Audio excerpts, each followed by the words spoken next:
কি বলেছে এখানে হাইটটা বার করতে হবে, হাইটটা বার করতে হবে যে হাইটে কোনো বস্তুর ভার তার ভূপৃষ্ঠের ভারের 1/16 অংশ হবে। করে ফেলো করে ফেলো, জির মানটা কত? তাহলে এখানে কি হবে দেখো, কোন উচ্চতায় কোনো বস্তুর ভার ভূপৃষ্ঠের ভারের 1/16 অংশ হবে। যত উপরে উঠবে ভার কমবে তো, তাই না? জিটা কমবে। তা কোন উচ্চতায় কমবে? 1/16 অংশ বলেছে। তাহলে আমরা বার করবো, কিভাবে বার করবো? তাহলে আমরা লিখবো হচ্ছে ভূপৃষ্ঠের জিটা কত, ভূপৃষ্ঠের জিটা কত বলো, জিএম বাই আর স্কয়ার, তাই না? এখন আমরা ধরে নিচ্ছি যে এই উচ্চতায়, ঠিক আছে? তাহলে এই উচ্চতায় জিটা কত হবে, জি ডট, তাহলে কত হবে জিএম বাই কত হবে আর প্লাস এইচ এর উপর কত হবে হোল স্কয়ার, আর প্লাস এইচ এর উপর হোল স্কয়ার হবে নাকি এই উচ্চতায়। এখন এখানে যদি আমি এম দিয়ে গুণ করি তাহলে এম জি সমান কত হবে, এটা হয়ে যাবে কত G M M by R square. আর এখান থেকে যদি আমি এম জি ডট করি, এম জি ডট করলে কত হবে G M M by R plus H এর উপর হোল স্কয়ার। ওকে,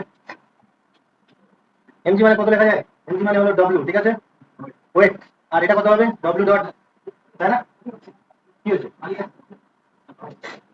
এবার ডব্লিউ ডটটা কি হবে, ভূপৃষ্ঠের 1/16 অংশ হবে, অর্থাৎ এখানে বলে দিয়েছে ডব্লিউ ডট সমান কত হবে 1/16 ইন্টু ডব্লিউ হবে, 1/16 ইন্টু ডব্লিউ হবে। এবার হয়ে গিয়েছে, হবেই তো। তাহলে এটা কত হবে G M M by R plus H এর উপর হোল স্কয়ার সমান কত হবে 1/16 ইন্টু কত হবে G M M by R square. তো এখান থেকে আমাদের কি বার করতে হবে, এইচ বার করতে হবে। এইচ কিভাবে বার করবো, জি এম এম বাই কেটে গেল, তাই না? তাহলে আর স্কয়ার সমান কত হবে, তাহলে হয়ে যাবে আর প্লাস এইচ এর উপর হোল স্কয়ার, আর প্লাস এইচ এর উপর হোল স্কয়ার সমান কত হবে 16 আর স্কয়ার।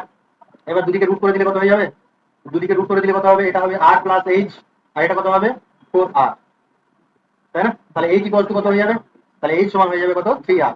এইচ সমান কত হবে, এইচ সমান হবে 3r, এটাই হলো তোমার অর্থাৎ 3r উচ্চতায় কি হবে কোনো বস্তুর ভার তার ভূপৃষ্ঠের ভারের 1/16 অংশ হবে।